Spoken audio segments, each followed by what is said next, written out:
Halo, selamat datang di channel Latifah, channel tentang cerita-cerita seru.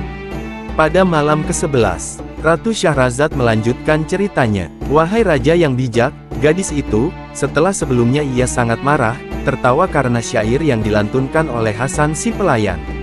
Kemudian, gadis itu mendatangi para tamu yang telah diikat. Ceritakanlah kisah kalian, pintanya kepada para tamu, sebab umur kalian tidak lama lagi. Jika kalian bukan para pembesar, para penguasa, para pemuka masyarakat, maka aku akan segera memberikan hukuman. Celaka kamu, hai Jafar. Beritahukan kepada nona itu, siapa kita sebenarnya. Jika tidak, tentu kita akan dibunuh, bisik Khalifah Harun ar-Rasyid pada Jafar al-Barmaki. Itu sudah menjadi sebagian dari hak-hak kita dalam kehidupan. Tukas Jafar al-Barmaki. Tidak patut engkau bergurau pada saat-saat seperti ini, Jafar. Setiap orang mempunyai kesempatan. Sambut Khalifah Harun ar-Rasyid. Sementara itu, gadis pemilik rumah mendekati ketiga lelaki botak. Apakah kalian tiga bersaudara? Tanyanya. Tidak, demi Allah. Kami hanyalah orang fakir yang botak. Jawab mereka. Apakah engkau sudah terlahir dalam keadaan matamu buta sebelah? Tanya gadis pemilik rumah kepada salah seorang dari ketiga lelaki botak. Tidak, jawab lelaki itu. Sebab, kebutaanku ini sangat aneh yang kalau diceritakan tentu bisa menjadi pelajaran yang berharga. Gadis itu kemudian menanyakan hal yang sama kepada dua lelaki botak lainnya, dan ia mendapat jawaban yang sama. Setiap orang harus menceritakan kisahnya dan sebab-sebab kenapa ia sampai ke sini. Setelah itu, ia boleh mengusap kepalanya dan boleh pergi, perintah gadis pemilik rumah. Mendengar ucapan si gadis pemilik rumah, Hasan segera mengacungkan tangan. Nona yang cantik, ucap Hasan memulai cerita hidupnya, aku adalah seorang buruh pengangkut barang dagangan. Aku sampai ke sini karena membawakan barang belanjaan seorang gadis cantik, yakni saudara Nona. Setelah itu, tentu Nona sudah tahu apa yang terjadi dengan aku di rumah ini. Demikianlah ceritaku. Usaplah kepalamu dan engkau boleh pergi, kata gadis pemilik rumah. Aku belum mau pergi dari tempat ini sebelum mendengar cerita mereka, sahut Hasan. Kemudian, majulah orang pertama dari ketiga orang yang botak dan buta sebelah matanya itu. Ia pun bercerita, cerita orang buta pertama. Wahai nona cantik, yang menyebabkan janggotku dicukur dan sebelah mataku buta adalah sebagai berikut. Ayahku adalah seorang raja, dan ia mempunyai seorang saudara yang juga raja di negeri lain. Kebetulan, aku bersamaan harinya dengan putra pamanku. Setelah bertahun-tahun lewat, kami tumbuh besar. Dalam beberapa tahun, biasanya aku mengunjungi pamanku dan tinggal bersamanya selama beberapa bulan. Pada kunjungan pertamaku, aku disambut penuh kehormatan oleh putra pamanku. Ia menyembelih kambing untukku dan menyediakan anggur yang nikmat. Kami selalu duduk bersama sambil minum minuman keras. Saudaraku, aku ingin melakukan sesuatu yang sangat penting, dan aku ingin agar engkau tidak berusaha untuk menghalangi apa yang hendak kulakukan, kata sepupuku setelah pengaruh minuman sudah mulai bereaksi. Dengan senang hati, jawabku. Setelah menyuruhku bersumpah, ia bangkit dan, dengan cepat, ia menghilang, tetapi, sebentar kemudian, ia kembali dengan seorang wanita yang mengenakan jubah dan hiasan kepala. Wanita itu sangat harum dan membuat kami sangat mabuk. Bawalah gadis ini, pergilah lebih dahulu ke sebuah makam, pinta sepupuku. Lalu ia menggambarkan tempat yang ia tunjukkan. Masuklah bersamanya ke dalam makam itu dan tunggu aku di sana, tambahnya. Aku tidak dapat mengajukan alasan atau protes karena sumpah yang telah kuucapkan. Maka, kubawa gadis itu hingga memasuki tanah pekuburan dan duduk menunggu sepupuku. Tak lama kemudian sepupuku tiba dengan membawa semangkuk air, sebuah kantong berisi dempul dan sebuah beliung besi. Ia langsung menuju pusara, membongkarnya dengan beliung hingga pusara itu terbuka, dan mengatur batu-batunya di sisi pusara. Kemudian, ia menggali, lantas menemukan sebuah lempengan sebesar pintu kecil. Ketika ia mengangkat lempengan itu, tampaklah sebuah tangga berputar. Di bawah itu adalah pilihanmu, kata sepupuku kepada si gadis menggunakan bahasa isyarat. Gadis itu menuruni tangga dan menghilang. Saudaraku, kata sepupuku kepadaku, setelah aku turun, tutup kembali makam ini seperti semula dan timbunkan tanahnya. Lalu, campurkan air yang ada di mangkuk itu dengan tanah dempul ini dan rekatkan pada batu-batu di sekeliling makam itu seperti sedia kala. Usahakan tidak ada seorang pun yang mengetahuinya. Juga, jangan sampai ada yang mengatakan, bagian atas makam ini baru dan bagian dalamnya lama. Sebab, aku akan berada di dalam kuburan ini selama 1 tahun untuk mengerjakan sesuatu. Tidak akan ada yang mengetahuinya selain Allah. Inilah keinginanku kepadamu. Semoga Allah memberkahimu, saudaraku. Segera ia turun melalui tangga dan menghilang dari pandangan mata. Setelah itu, aku segera melaksanakan petunjuk-petunjuknya, mengembalikan lempengan dan seterusnya, hingga makam itu kembali utuh seperti semula. Kemudian, aku pulang ke istana pamanku. Saat itu, ia sedang melakukan perjalanan berburu. Maka, aku tidur di istana. Ketika aku bangun keesokan harinya dan mengingat kejadian-kejadian malam sebelumnya, aku merasa menyesal. Rupanya, pagi sudah menjelang, Ratu Syahrazad pun menghentikan ceritanya. Pada malam ke-12, Ratu Syahrazad berkata, "Wahai Raja yang berbahagia, pada malam yang lalu kita telah sampai pada cerita orang buta pertama yang merasa menyesal karena melakukan keinginan saudara sepupunya. Hamba akan melanjutkan kisahnya. Kemudian, aku keluar menuju pemakaman dan mencari makam itu. Tetapi, aku tidak dapat menemukannya. Aku terus mencarinya sampai menjelang malam. Karena tetap tidak menemukannya, aku pun kembali ke istana. Aku jadi tak bisa makan dan minum karena memikirkan saudara sepupuku. Dengan perasaan sangat gundah, kulewatkan malam yang menggelisahkan itu sampai pagi. Keesokan harinya, aku kembali ke tanah pekuburan dan berkeliling mencari-cari, sambil memikirkan apa yang diperbuat oleh saudara sepupuku di pusara itu serta menyesali mengapa aku menuruti keinginannya. Aku telah memerhatikan seluruh makam, tetapi aku tidak dapat menemukan makam yang dipakai oleh saudara sepupuku. Aku mencari makam itu selama 7 hari. Namun, tetap tidak ada hasil dan aku semakin gundah. Bahkan, aku hampir gila. Akhirnya, kusadari bahwa aku tidak dapat menemukan jalan keluar selain kembali ke kota ayahku. Ketika tiba di gerbang kota, tiba-tiba aku diserang oleh sekelompok orang, dipukuli dan diikat. Aku merasa sangat heran, sebab aku adalah putra mahkota negeri ini, sedang mereka ternyata adalah para pelayan dan budak-budakku. Wahai, apakah yang telah terjadi dengan ayahku? Dalam hatiku, akhirnya, aku memutuskan untuk bertanya kepada orang-orang yang mengikatku. Tetapi, mereka tidak sudi menjawab. Setelah beberapa saat, salah seorang dari mereka, yang sebelumnya adalah pelayanku itu, berkata, "Ayah Tuan telah tertipu, ia telah dikhianati oleh para pengawal dan dibunuh oleh wazir. Sedangkan kami diperintahkan untuk mengawasi Tuan." Setelah pelayanku berkata demikian, yang lainnya segera membawaku. Saat itu, sejak mendengar kabar tentang nasib ayahku, aku tidak mampu melihat apapun. Ketika mereka membawaku ke hadapan wazir yang telah membunuh ayahku, sementara wazir itu dan aku memang saling bermusuhan, maka ia tampak semakin benci kepadaku. Mengenai sebab permusuhanku dengan sang wazir adalah sebagai berikut. Aku telah menyebabkan kedua matanya buta. Karena senang bermain katapel, suatu hari aku berdiri di atas atap istana, karena ada seekor burung hingga di atas istana. Saat itu, wazir sedang berada di sana. Rupanya, peluru katapelku tidak mengenai burung itu, tetapi justru menembus sudut mata wazir. Sebab itulah ia dendam terhadapku. Ibarat sebuah syair mengatakan, biarkanlah takdir berbuat apa yang ia kehendaki. Tenangkan hatimu terhadap segala ketentuan ilahi. Jangan gembira terhadap sesuatu, jangan pula bersedih. Sebab segala sesuatu tidak ada yang abadi. Kita melangkah sesuai dengan yang telah dituliskan. Setiap orang mesti menjalani kehidupan sesuai garisnya. Orang yang takdirnya ada di suatu negeri, kehidupannya tak akan berakhir di negeri lain. Demikianlah, ketika peluru ketapelku mengenai mata wazir, ia tidak bisa berkata apa-apa, karena ayahku adalah raja di negeri itu. Oleh karenanya, ketika mereka membawaku ke hadapannya, ia memerintahkan untuk memenggal leherku. "Apakah engkau hendak membunuh tanpa adanya kesalahan yang telah kulakukan?" tanyaku. "Dosa apa yang lebih besar dari ini?" jawab wazir dengan nada marah sambil menunjuk pada kedua matanya. "Aku tidak sengaja melakukannya. Jika engkau melakukannya tidak sengaja, maka aku akan melakukannya dengan sengaja." Kemudian, ia menusukkan jarinya ke mata kiriku dan mencongkelnya hingga keluar. "Maka, aku menjadi buta seperti yang engkau lihat saat ini."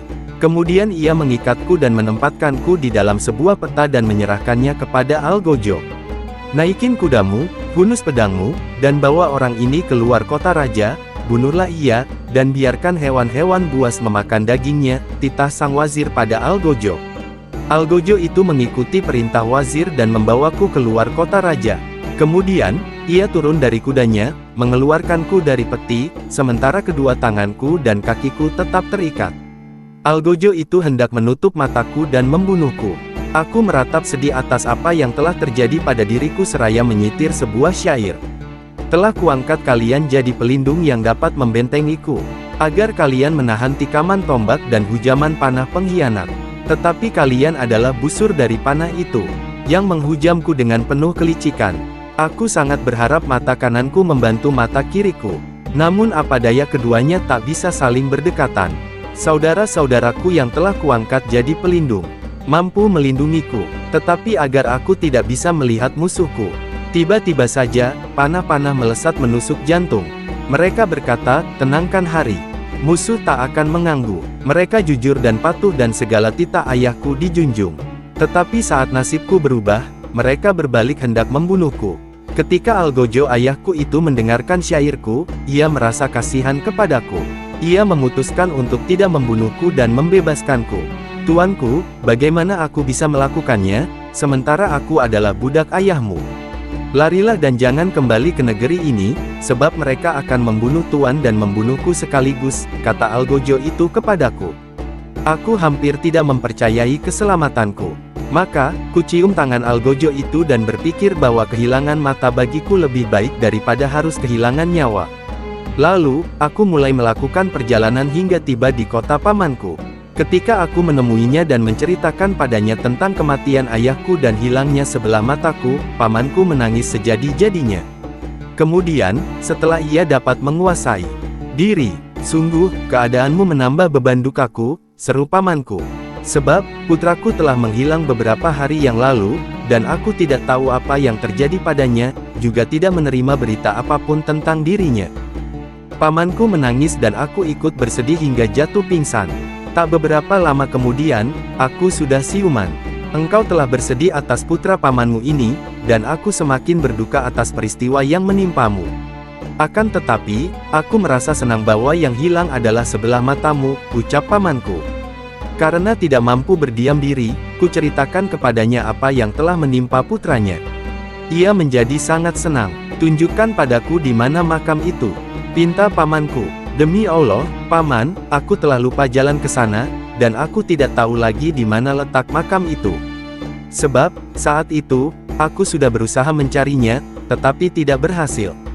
Sebaiknya, kita segera ke sana, kata pamanku. Aku dan pamanku pun berangkat menuju tanah pekuburan itu. Ketika kami tiba di sana, kuperhatikan kanan dan kiri. Tiba-tiba, aku mengenali makam itu. Kami merasa sangat gembira dan segera menuju makam itu dan membuka pusara. Setelah membersihkan tanahnya, kami menemukan lempengan besi yang kukenal dengan baik karena akulah yang menutupkannya kembali pada waktu itu. Kemudian, kami menuruni sekitar 50 anak tangga. Ketika kami mencapai anak tangga terbawah, kami melihat gulungan asap yang besar yang hampir membutakan mata kami. Pamanku berseru, "La haula wala quwata illa billahil aliyil azim." Lalu, kami sampai di sebuah ruangan yang berisi karung-karung penuh tepung, biji-biji padi, dan semacamnya. Di tengah aula, kami melihat sebuah tempat tidur. Pamanku menuju tempat tidur itu, dan ketika mengangkat tirainya, ia menemukan putranya dan gadis yang dulu pergi bersamanya berbaring saling berpelukan. Namun, keduanya telah menjadi arang, seakan-akan mereka telah dilempar ke dalam api yang berkobar-kobar. "Inilah hukumanmu di dunia, wahai anak durhaka," ucap pamanku sambil meludahi wajah putranya sendiri. "Di akhirat kelak hukuman masih menantimu." Hukuman akhirat lebih dahsyat dan lebih lama dari hukuman di dunia. Pagi pun menjelang. Ratu Syahrazad menghentikan ceritanya. Pada malam ke-13, Ratu Syahrazad kembali bercerita. "Wahai raja yang bahagia, malam yang lalu ceritaku sampai pada kisah orang buta pertama yang bercerita kepada gadis pemilik rumah dan tamu-tamunya. Maka, dengan izin baginda, malam ini hamba akan melanjutkan kisahnya. Nona, ketika itu, pamanku memukul putranya dengan terompah. Jadi terompah itu sandal anyaman zaman dulu, kata Google. Ya guys ya. Oke lanjut. Sementara ia dan gadis itu tergeletak menjadi arang, aku terkejut dan merasa sangat sedih atas apa yang menimpa sepupuku itu. Demi Allah, jangan membuatku semakin sedih, Paman, kataku seraya mencegahnya. Aku khawatir dan menyesal atas apa yang menimpa putramu. Namun, apakah masih kurang siksaan yang harus diterimanya hingga Paman memukulnya dengan terompah? Ketahuilah, tukas pamanku, sejak kecil putraku ini tergila-gila pada saudara perempuannya sendiri, dan aku sering melarangnya untuk menemuinya. Aku pun berkata kepada diriku sendiri, mereka cuma anak-anak. Tetapi setelah dewasa, mereka akan melakukan perbuatan kotor. Mendengar hal itu, aku hampir tidak mempercayai telingaku sendiri. Aku menyeretnya dan memukulnya tanpa belas kasihan, sambil mengatakan, hati-hati. Hati-hatilah dengan perbuatan kalian. Tidak ada seorang pun yang melakukan ini sebelum kalian, bahkan mungkin setelah kalian. Kalian akan dipermalukan dan kehilangan muka di kalangan para raja sampai kalian mati. Jika kalian tidak hati-hati, maka berita ini akan sampai ke telinga pelancong di negeri kita dan menyebar ke negeri-negeri lain. Jangan sampai perbuatan ini terjadi karena kesengajaan kalian, sebab aku akan murka dan akan membunuhmu. Kemudian aku memisahkan putriku darinya. Tetapi, gadis terkutuk itu juga jatuh cinta kepadanya. Setan telah membalikkan matanya dan membuat cinta itu memikat hatinya. Ketika mereka menyadari bahwa aku berusaha memisahkan mereka satu sama lain, putraku membangun tempat tanah ini, serta membawa persediaan makanan seperti yang engkau lihat ini. Lalu, dengan memanfaatkan kepergianku berburu, ia membawa saudara perempuannya dan melakukan apa yang engkau saksikan. Putraku merasa akan bersenang-senang dengannya untuk jangka waktu yang lama. Namun, Allah yang Maha Besar menunjukkan kekuasaannya dan membakar mereka. Sungguh azab akhirat lebih berat dan lebih lama. Pamanku menangis dan aku pun menangis. Engkau menjadi putraku sebagai penggantinya, kata pamanku setelah tangisnya mulai mereda. Kemudian, aku memikirkan tentang semua peristiwa buruk. Pembunuhan yang dilakukan oleh wazir terhadap ayahku, perampasan tahta oleh wazir, dan hilangnya mataku. Aku juga memikirkan peristiwa-peristiwa aneh yang telah terjadi pada putra pamanku. Mengingat semuanya, aku jadi meratap. Lalu, kami naik, keluar dari makam itu, memasang kembali lempengan besi, dan membangun kuburan itu seperti semula. Setelah itu, kami kembali. Tetapi, baru saja kami duduk kami mendengar suara-suara genderang, terompet, hiruk-pikuk manusia, ringkik kuda, dan perintah-perintah berbaris untuk berperang. Dunia bagai tertutup debu yang mengepul akibat larinya kuda-kuda dan derap kaki manusia. Kami kebingungan dan terkejut, tak tahu apa yang sedang terjadi. Lalu, pamanku bertanya kepada para pengawalnya. Wazir yang telah merebut kerajaan saudara Baginda telah merekrut pasukan dan mempersiapkan tentaranya untuk menyerang kota raja secara mendadak. Jawab pengawal, penduduk kota raja tidak mempunyai kemampuan, sehingga mereka menyerahkan tempat itu kepada si wazir. Jika aku jatuh di tangan wazir itu, pasti aku akan dibunuhnya, dalam hatiku. Kesedihanku pun berlipat dan kekhawatiranku semakin besar. Peristiwa yang menimpa ayah dan ibuku tiba-tiba menyerbu ingatanku. Saat itu, aku tidak tahu harus berbuat apa. Jika aku menunjukkan diri di muka umum, maka penduduk kota dan seluruh tentara ayahku akan mengenaliku. Aku tidak menemukan cara lain untuk melarikan diri kecuali mencukur janggut dan alis mataku. Maka, aku mencukur jenggotku, mengganti pakaian, dan meninggalkan kota raja. Aku mengadakan perjalanan ke negeri ini dengan harapan menemukan seorang yang bisa membawaku bertemu dengan Amirul Mukminin, Khalifah Harun ar-Rasyid. Dengan demikian, aku dapat menceritakan peristiwa yang kualami kepadanya. Aku tiba di kota ini pada malam ini juga. Saat itu, aku sedang berdiri dengan ragu-ragu di gerbang kota, tanpa mengetahui di mana aku akan pergi. Tiba-tiba, ada seorang berpakaian lusuh sepertiku datang mendekat. Aku adalah orang asing, kataku setelah memberi salam kepadanya. Aku juga orang asing, ucapnya. Saat kami sedang bercakap-cakap, datanglah seseorang ikut bergabung dengan kami dan memberi salam kepada kami. Aku orang asing di sini, katanya. Kami pun orang asing, sambut kami. Lalu, kami bertiga berjalan di kegelapan malam. Takdir menuntun kami ke rumah Anda. Begitulah riwayat mataku dan dicukurnya jenggotku. Silakan engkau mengelus kepalamu dan engkau boleh pergi, perintah gadis pemilik rumah. Semua orang yang ada di rumah itu merasa takjub mendengar ucapan orang buta pertama itu. Demi Allah, sepanjang hidupku, belum pernah ku dengar kisah seperti yang dialami olehnya, ucap Khalifah Harun ar-Rasyid pada Ja'far al-Barmaki. Kemudian orang buta yang kedua maju mencium bumi. Wahai nona yang baik, aku tidak dilahirkan dengan keadaan buta sebelah mata, ucapnya.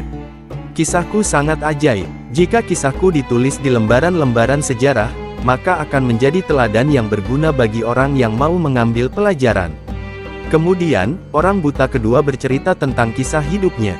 Kisah orang buta kedua, aku adalah seorang raja, ayahku juga seorang raja, aku mampu membaca Al-Quran dengan riwayat As-Sab'ah, kata Google As-Sab'ah adalah metode atau langgam dari 7 imam qiraat yang diakui kesahihannya.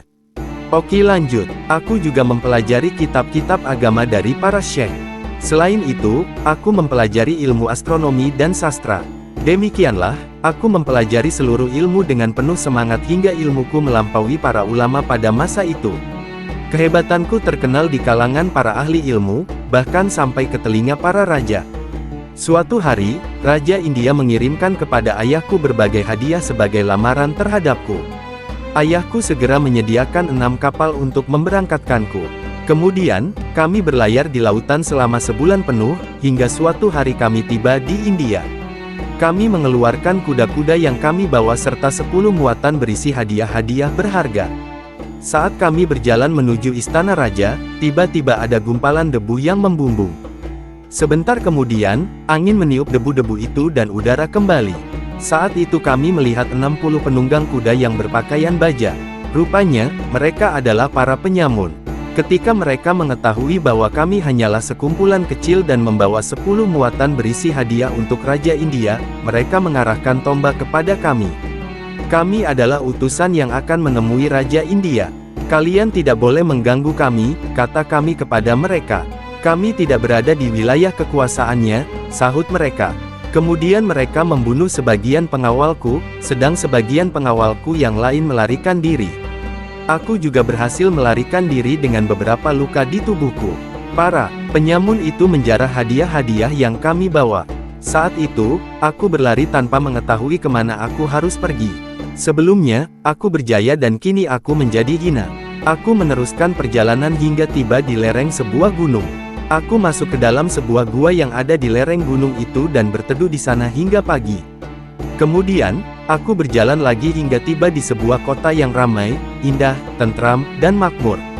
Saat itu, musim dingin baru saja meninggalkan saljunya dan musim semi datang bersama mawar-mawarnya. Aku merasa senang sekaligus sedih. Aku senang karena telah tiba di suatu kota dan sedih karena berada dalam keadaan yang demikian lelah setelah berjalan terus hingga tubuhku pucat karena kecapaian. Aku juga dilanda perasaan khawatir dan duka. Aku memasuki kota itu tanpa tahu kemana aku harus pergi. Kebetulan sekali aku melewati seorang tukang jahit yang sedang duduk di tokonya. Aku memberi salam kepadanya dan ia membalas salamku, serta menyambutku sambil mempersilahkanku duduk. Ia menanyakan sebab-sebab keberadaanku di kota itu. Aku pun menceritakan kepadanya tentang diriku dan apa yang telah terjadi padaku, dari awal hingga akhir. Ia ikut sedih atas nasibku. Anak muda, jangan ungkapkan rahasiamu pada siapapun. Aku takut beritamu diketahui oleh raja sini, karena ia adalah musuh besar ayahmu dan ia sangat dendam kepada ayahmu, katanya kepadaku. Ia menghidangkan makanan dan kami pun makan bersama. Pada malam itu, kami berbincang-bincang hingga tiba saatnya untuk beristirahat. Ia lalu menyediakan tempat untukku di samping tokonya, dan membawakan bantal, selimut, serta keperluan-keperluan lain. Aku tinggal bersamanya selama 3 hari. Apakah engkau mempunyai keahlian untuk mencari nafkah? Tanyanya pada suatu kesempatan. Aku seorang ahli hukum, penyair, dan ahli matematika, jawabku. Keahlian itu tidak berguna di kota ini. Masyarakat di kota ini tidak mengenal ilmu hukum ataupun ilmu baca tulis. Yang mereka tahu hanya harta. Demi Allah aku tidak bisa apapun selain yang telah kusebutkan kepadamu. Ambillah sebuah kapak dan tali, lalu pergilah menebang kayu di hutan. Itulah mata pencaharianmu hingga Allah memberikan jalan keluar terhadap penderitaanmu.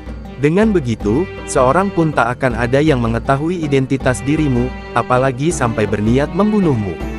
Ia membelikanku sebuah kapak dan tali, lalu menyerahkan aku di bawah pengawasan para penebang kayu. Aku pergi bersama mereka dan menebang kayu sepanjang hari, dan kembali pulang dengan membawa hasil kerjaku di atas kepala. Aku menjual kayu itu seharga setengah dinar. Sebagian uang itu kuberikan makanan dan kusimpan sebagian lainnya. Aku bekerja sebagai tukang kayu selama 1 tahun penuh. Suatu hari, aku pergi ke hutan.